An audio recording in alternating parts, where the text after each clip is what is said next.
at around 2:30 p.m. today, the North Koreans fired about 200 or even a larger number of artillery attacks on Yeonpyeong Island, and about 50 or more rounds directly hit the villages on that particular island, and many houses are now on fire.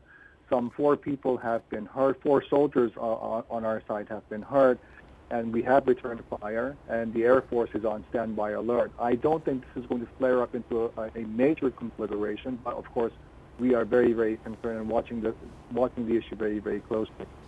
What is the fear here that this could perhaps escalate beyond what we're seeing now and hearing? Well, there are 2 critical issues here. The first is, as you know, North Korea just announced through a U.S. scientist, Dr. Hacker, who visited Pyongyang not too long ago, that they were working on a highly enriched uranium nuclear program, and they basically told him that they're on the verge of escalating nuclear tensions. The U.S. Special Representative for North Korea, Ambassador Steve Bosworth, was just in town yesterday, and he had discussions with Korean officials, and he's off to Beijing and Tokyo.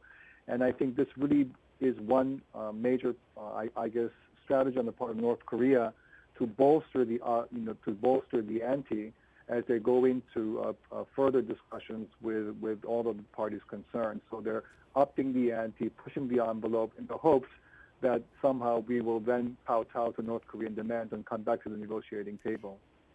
So when you're looking at a situation like this, do you feel that this is being carefully choreographed by North Korea?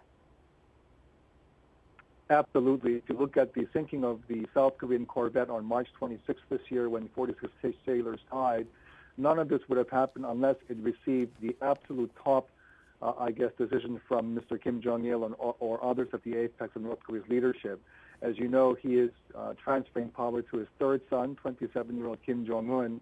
So North Korea wants to basically make sure that the outside world, quote-unquote, respects what's happening in Pyongyang. But once again, the recent attacks today on the Yeonpyeong Island, they also had a number of rounds that landed on our South Korean waters yesterday. All of this would not have happened without explicit orders from the top.